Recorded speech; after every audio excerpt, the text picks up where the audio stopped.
दोस्तों आज हमारे पृथ्वी का तापमान लगातार बढ़ता ही जा रहा है। दिल्ली में लगभग 50 डिग्री तापमान छूने को हो गई है और हमारे ग्रामीण इलाकों में तो लगभग 45 से 50 डिग्री आम बात हो गई है। यह कोई छोटी बात नहीं है। सोचो, क्या हमारे शरीर इतनी गर्मी सहन करने के लिए बना है?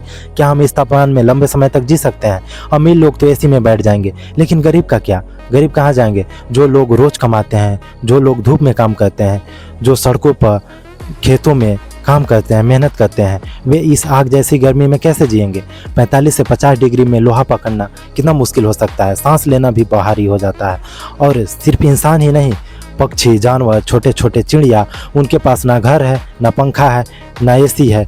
वे इस गर्मी में कहाँ जाएंगे? कैसे बचेंगे? सोचो, उन्होंने क्या किया था? सिर्फ इसलिए मारे जाएंगे क्योंकि हम इंसानों ने अपने फायदे के लिए सारे जंगल काट दिए। जंगल खत्म हो रहा है, नदियाँ सूख रही है, पहाड़ टूट रहे हैं, बर्फ पिघल रहा है और पृथ्वी धीरे धीरे जल रही है, तप रही है। यह सब अचानक शुरू नहीं हुआ था, यह हमारी वजह से शुरू हुआ है।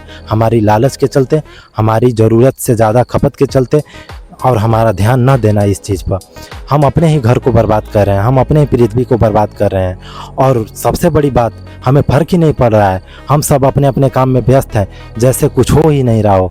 अगर अब भी नहीं समझे तो आने वाला समय बहुत कठिन हो जाएगा, जीना मुश्किल हो जाएगा। इसलिए ज़रूरी है अभी से ही अपनी सोच बदलो, पेड़ लगाओ, पेड़ बचाओ और प्रदूषण कम करो। और सबसे ज़रूरी, अपनी जिम्मेदारी को समझो। यह पृथ्वी सिर्फ हमारी नहीं है, आने वाली पीढ़ियाँ भी इसी पृथ्वी पर जन्म लेगी और उनका भी यह घर है। अगर आज हम नहीं संभले तो कल कुछ नहीं बचेगा और तब हमें पछताने के अलावा और कुछ नहीं होगा। और ये आज मैं जो बात बोल रहा हूँ 2026 में बोल रहा हूँ। और देखना दोस्तों, 2030 तक लगभग ये सारी चीज़ होना आम बात हो जाएगी।